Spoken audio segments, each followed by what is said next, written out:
Ulhasnagar camp क्रमांक 3 येथील मध्यवर्ती पोलीस ठाण्याच्या हद्दीत असलेल्या शांतीनगर भागात रात्री 12:30 वाजता एका तरुणावर हल्ला करण्यात आला। या तरुणाला उल्हासनगरच्या मध्यवर्ती रुग्णालयात दाखल करण्यात आलंय।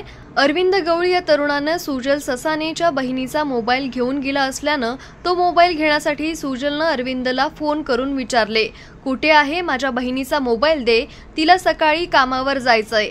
तेव्हा अरविंदने मोबाईल घेण्यासाठी सुजलला दगडी बंगल्याजवळ बोलावले। सुजल तिथं गेला असता अरविंदने मागून येऊन सुजलच्या डोक्यावर कोयत्याने वार केला। सुजल वाचला, मात्र सुजलच्या डोक्यात गंभीर दुखापत झालीये। त्याच्यावरती मध्यवर्ती रुग्णालयात उपचार सुरू असून मध्यवर्ती पोलीस ठाण्यात या प्रकरणी नोंद करण्यात आली असून रात्री उशिरापर्यंत कोणताही गुन्हा नोंद करण्यात आला नव्हता।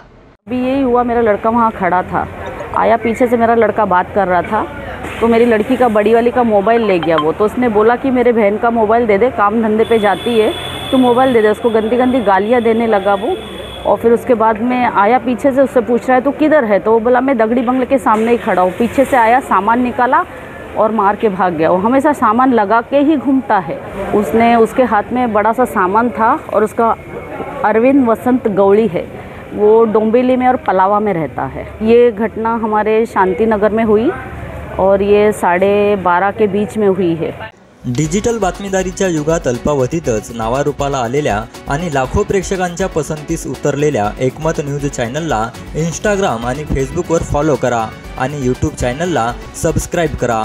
एकमत न्यूजशी संपर्क साधण्यासाठी 6384040404 या क्रमांकावर कॉल करा। ताज्या घडामोडींसाठी पाहत रहा एकमत न्यूज।